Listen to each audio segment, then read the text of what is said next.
October 14th, 2025. In the Caribbean Sea, just 90 nautical miles off the northern coast of Venezuela, a bold decision by the Venezuelan Navy sent shockwaves across the world. Without any warning, it launched three P-800 Onyx hypersonic missiles straight at the USS Thomas Hudner, a U.S. Navy destroyer patrolling one of the world's most critical maritime routes.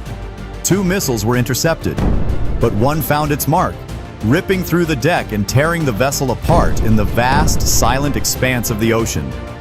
Washington did not hesitate. Within hours, retaliation was in motion.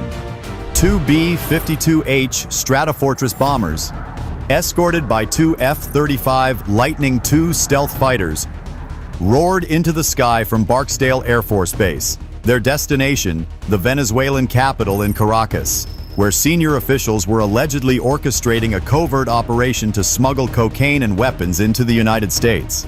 Was this a decisive strike to eliminate a growing threat? Or the spark that would ignite something far greater? Let's find out. October 14th, 2025, 8:37 a.m., Caribbean Sea, 90 nautical miles north of Venezuela. For weeks, the Caribbean has been a smoldering powder keg. Radar blockades, aggressive maneuvers, and diplomatic silence have left the region on the brink of chaos. Despite 4 direct warnings from Washington, Caracas has refused to budge, expanding its maritime claim more than 180 nautical miles beyond internationally recognized limits. The United States called the move illegal and provocative. Venezuela called it defending sovereignty. That morning, the USS Thomas Hudner, DDG-116, a $2.2 billion Arleigh Burke-class guided missile destroyer, was conducting a standard patrol to protect sea lanes through which more than $2.3 billion in U.S. trade passes each week.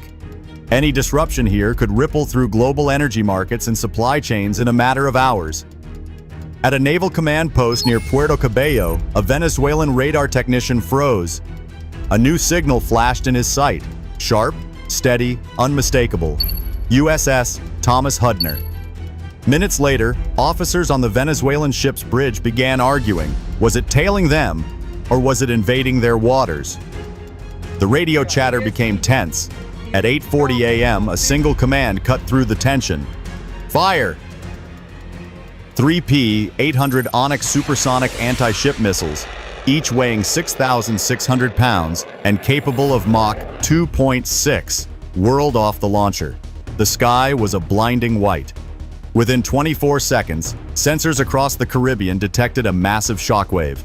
The American destroyer's crew picked up the radar signature. Alarms blared, instrument panels lit up, and the destroyer deployed a multi-layered defense, launching 4 SM-6 interceptors into the sky at dawn, accelerating at 3,500 miles per hour to counter the approaching threat. 3 Onyx warheads disintegrated in mid-air. Debris rained down into the sea. But one missile made it through. It struck with the force of 18 tons of TNT, shattering the deck and spewing molten steel onto the superstructure. Inside, electricity flickered. Communications were cut. Of the 320 sailors, 24 were injured, 3 were confirmed dead, and 12 vital systems were shut down. The calm of the Caribbean was gone, replaced by smoke, fire, and silence. By 9 a.m., a distress call reached the U.S. Naval Command. The calm seas had turned violent. In Washington, the response was immediate.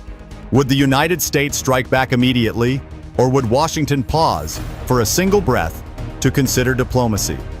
10 a.m. White House, Situation Room, West Wing. The news hit Washington like a thunderbolt. By early afternoon, the Pentagon had confirmed what no one wanted to believe. A U.S. Navy destroyer had been deliberately targeted and disabled by a foreign military in the Caribbean, a direct act of war. The missile was determined to have been fired by a Venezuelan Navy patrol boat on orders from superiors. It was not an illegal act. Inside the heavily guarded Situation Room of the White House, President Donald J. Trump convened an emergency meeting with the Joint Chiefs of Staff, CYA leadership, and senior Pentagon officials. Security was tight. Phones were confiscated. The atmosphere, tense. They hit first. Now we hit smart, the president's words echoed through the room. Within minutes, Operation Freedom Thunder was born. A surgical mission designed not for show, but for impact. The goal was twofold: strike a precise blow to Venezuela's leadership, reassert American control over freedom of navigation in the Caribbean. But then there was something more. A shocking leak from inside the Venezuelan National Assembly emerged, intercepted by U.S. intelligence and confirmed by satellite. President Nicolás Maduro and senior cabinet members were allegedly involved in a multi-level smuggling network, shipping cocaine and military weapons into American cities. The shipments were being transported through secret maritime corridors, disguised as humanitarian aid. This wasn't just war, this was infiltration.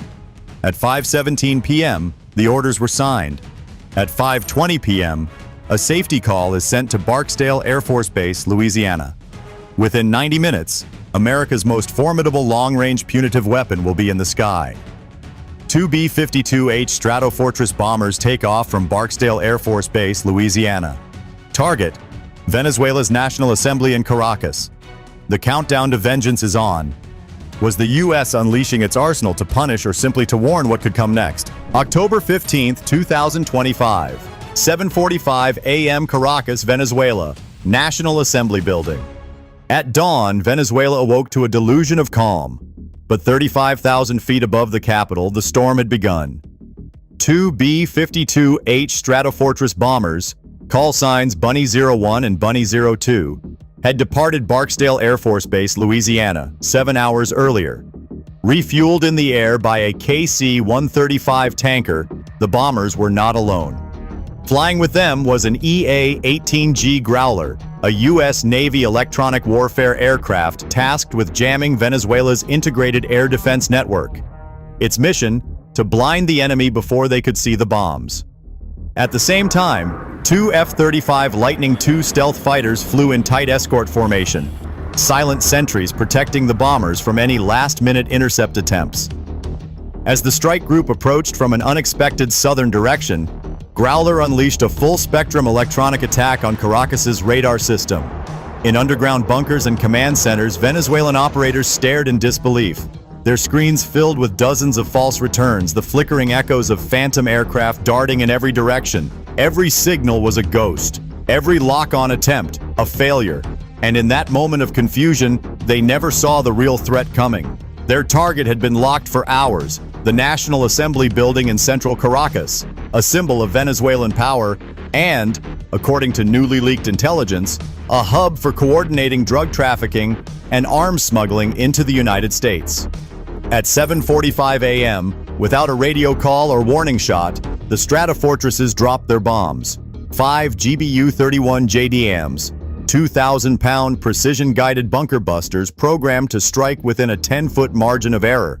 In just 3.4 seconds, the bombs rained down on the National Assembly grounds. The first flattened the center wing. The second and third destroyed reinforced rooms used by senior officials. The last two detonated in slow motion, causing an earthquake that measured 3.1 on the Richter scale on local monitors. The glass walls steamed.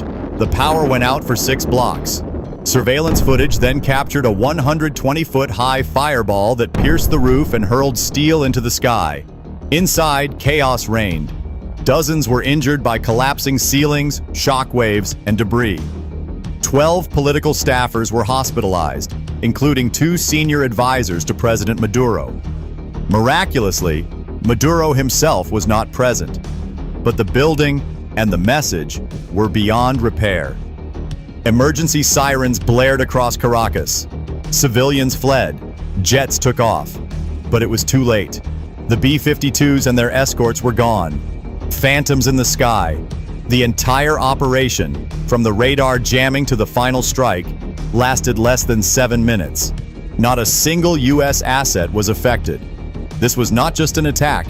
It was a show of force, of range, of accuracy, and of a warning. The United States will not wait for war to defend its borders. And for Venezuela, this is just the beginning of the consequences. Do you believe this was justice or escalation? Keep watching as we uncover the aftermath. 12:30 p.m., Puerto Cabello, Venezuela. Naval Command hours after the bombing, Caracas was still reeling. The National Assembly building lay in ruins. Smoke billowed from shattered windows. Live broadcasts were cut off mid-sentence. Civilians were evacuated from nearby neighborhoods as the aftershocks of the blast echoed through the capital's aging infrastructure. But beyond the structural damage, the psychological impact was greater.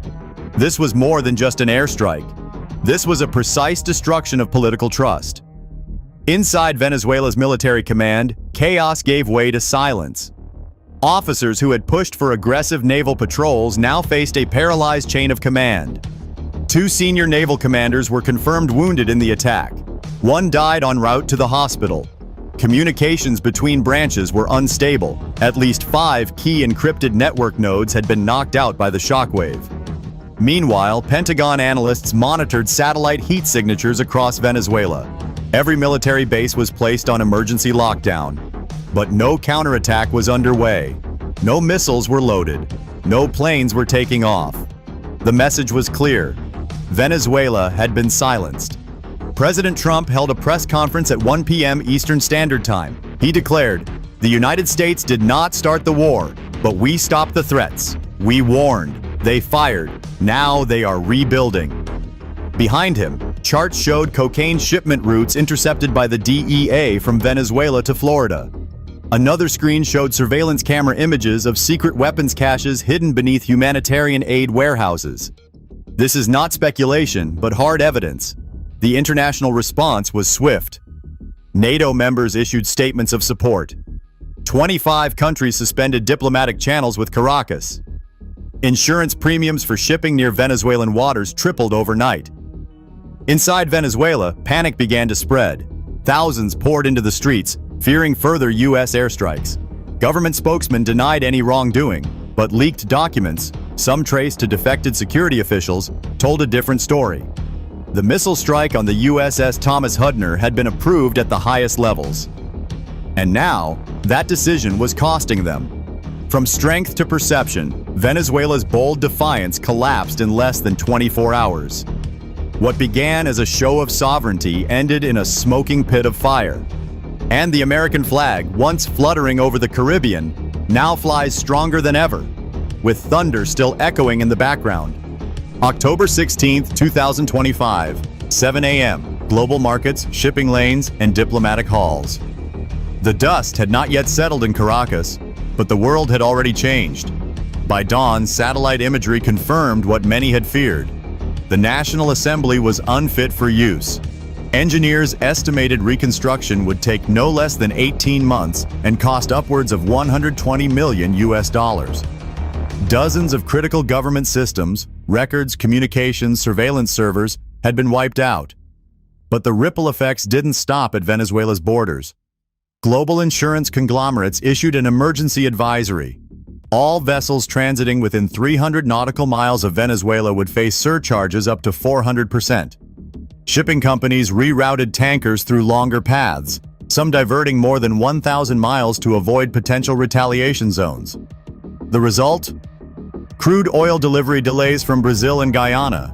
Food import schedules disrupted in the Caribbean basin. Fuel prices in southern Florida surged 11% overnight. Wall Street felt it too. The Dow dipped 600 points in early trading. Airline stocks plummeted. Defense contractors surged. But nowhere was the fallout more visible than in Latin America's diplomatic sphere. Within 48 hours, 27 countries officially condemned Venezuela's aggression. 14 allies in the Western Hemisphere reaffirmed joint maritime patrols with the U.S. The OAS, Organization of American States, convened an emergency summit to consider sanctions. Inside Venezuela, the government scrambled to project control. State television aired reruns of old Maduro speeches. Yet the people were unconvinced.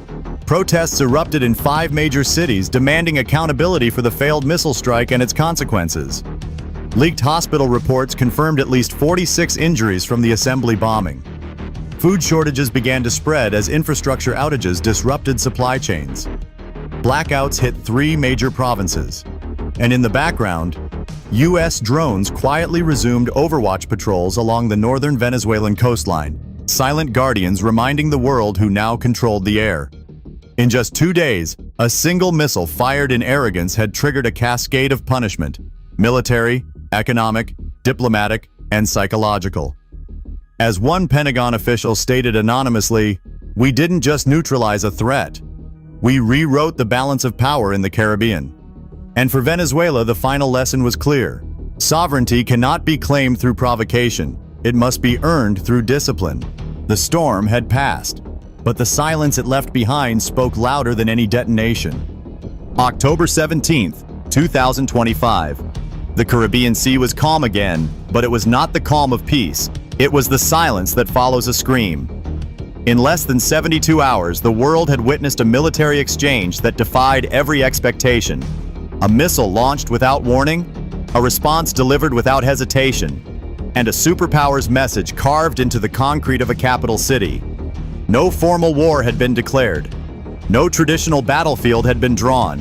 But the message was unmistakable. American blood is not a bargaining chip, and American waters are not open for threats. Venezuela gambled, first with arrogance, then with deception. It fired the first shot, it rolled the dice on impunity, and it lost. Not just infrastructure, not just lives, but credibility, leverage, and trust. For the United States, the operation was not just retaliation. It was an assertion of resolve, of reach, of restraint when possible, and precision when necessary. No American lives were lost in the counterstrike. Every missile hit its mark. Every second of the operation was documented, justified, and defended on the world stage. But beyond the politics, beyond the headlines, lay a deeper truth. In the era of modern conflict, wars are no longer measured in territory, but in time, reputation, and consequences. Caracas may rebuild, its leaders may deny, but the crater in their capital tells a story no speech can rewrite. And the world watches, quietly reminded that when warnings go unheeded and pride speaks louder than prudence, consequences follow faster than diplomacy. The sea may be quiet, but its memory is long. Now the question is yours. Is this a battle of strength or a lesson in restraint? Comment your answer below, because the next storm could decide everything. It could decide history,